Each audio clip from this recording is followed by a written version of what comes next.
May mga sama ng loob na nawawala sa paglipas ng panahon.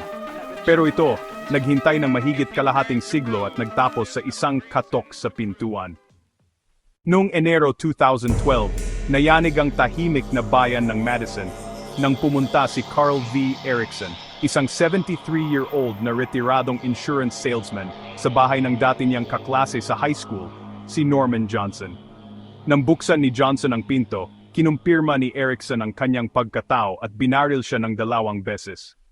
Namatay si Johnson sa mismong pintuan ng kanyang bahay.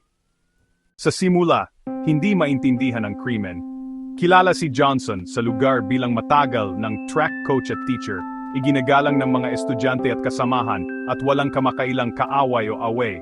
Walang argumento, walang babala, walang koneksyon na makita ng kahit sino. Pagkatapos, dumating ang paliwanag. Sa investigasyon, sinabi ni Erickson sa mga awtoridad na ang motibo ay nagsimula pa noong 1950s, nang pareho silang nag-aral sa Madison High School.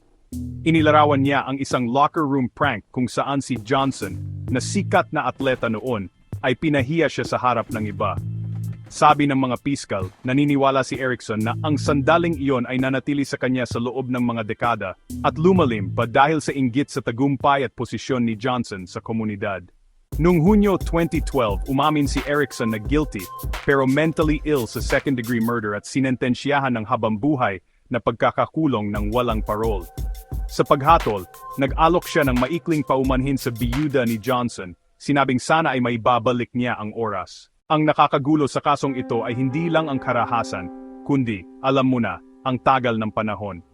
Mahigit 50 years ang lumipas. Maraming buhay ang nabuhay. Ang mga alaala ay tumanda, ngunit isang sandali, totoo man o alaala lang, ay hindi kailanman binitawan. Minsan, ang pinakamapanganib na bigat na dinadala ng isang tao ay yung hindi nakikita ng iba.